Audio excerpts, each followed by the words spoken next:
Hello everybody, welcome back to Ursa Minor Sewing, and today we're going to be working on the collar for the bodice, so let's get started. Okay, so there's a bit of a different procedure for putting our collar together. I've got my under collar and my public collar pinned together, and I'm going to run a straight stitch along either end at 1/4 of an inch seam allowance, and then I'm going to show you how to do the scallops. So I'm going to take care of those straight stitches and be right back. Alright, so with the scallops, you're going to want to place a pin about once in every scallop, just at the peak of the crest, like that.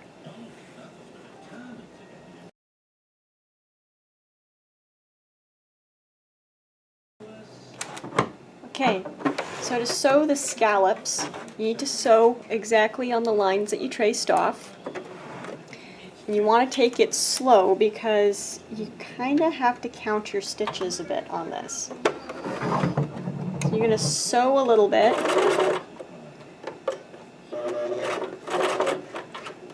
And then stop with your needle down. Pivot a little bit. Do 2 to 3, even 4 stitches. Make sure to remove your pin. Lift and pivot. 4, and then down, and then you can fit one more in there, 5 stitches, and then lift. I might even be able to fit one more actually. Yeah, one more. And then lift and pivot and go up the other way. And one more. 3. Need one more. There we go. And then lift and pivot. One more.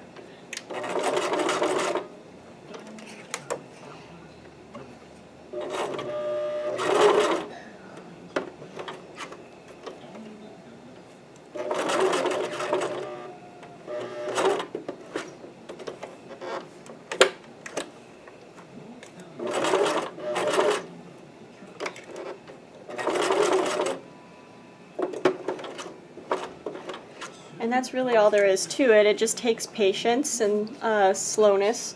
So I'm going to finish off the collar and then I'll be back to show you how to flip it inside out. Okay, so now that I've got all of my scallops stitched, I've got to trim them down. So the way you do that is, first you have to trim across the top, and you want to trim close but not on your stitch line.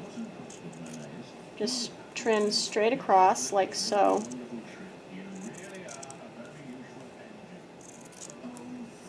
Trying to leave about 1/8 of an inch from your stitch lines.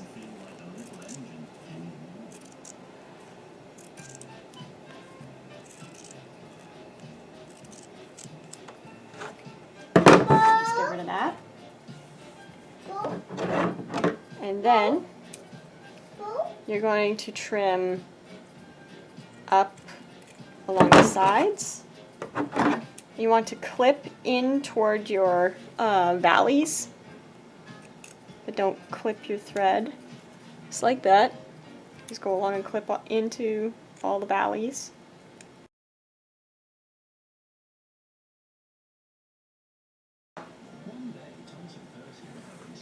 And then you're going to come and clip just down toward your valleys like that. And then up.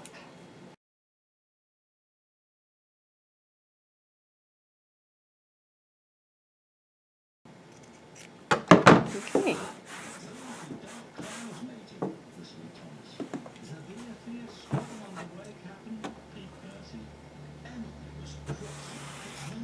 Okay.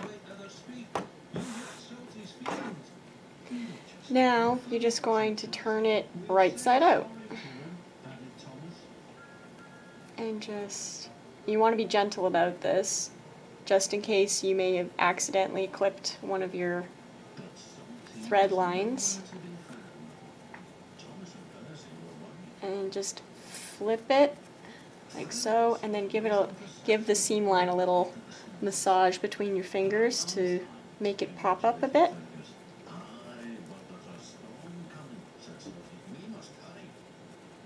that.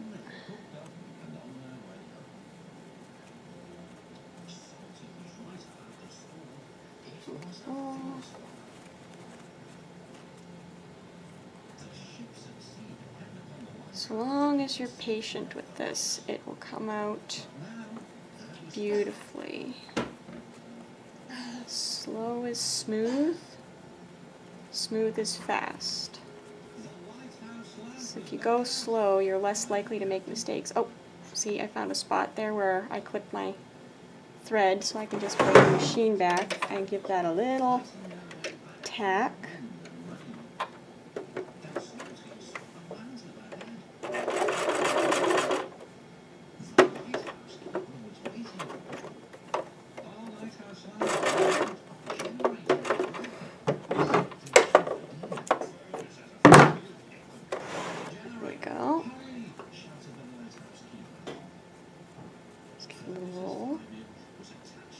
I'm not too worried about some of the threads being snipped because I'm going to be putting some hand-sewn detail on this, which will help hold the collar together in the long run.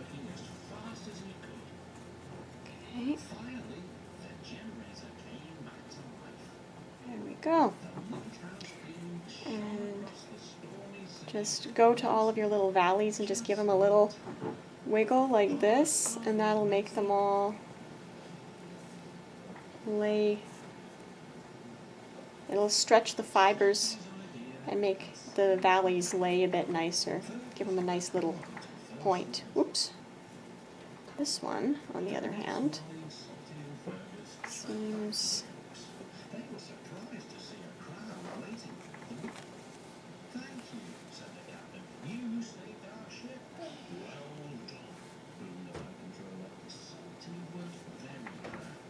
what's going on there?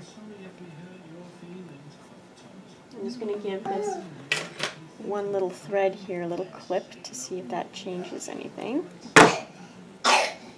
Yeah, it changed a lot, but not to worry. Just like that. I'll just give that a little run over with the sewing machine in a minute here.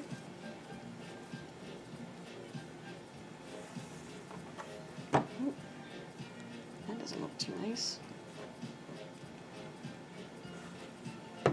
Okay, so I'm going to go give this a press and be right back.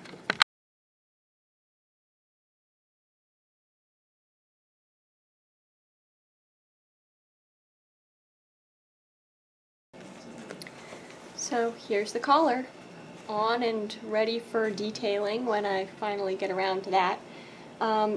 When you're sewing this, don't worry about this seam poking up on you, because once you get the lining on here and then the lining stitched down to the waistline, this will stand straight up because it'll make this seam line sit down properly.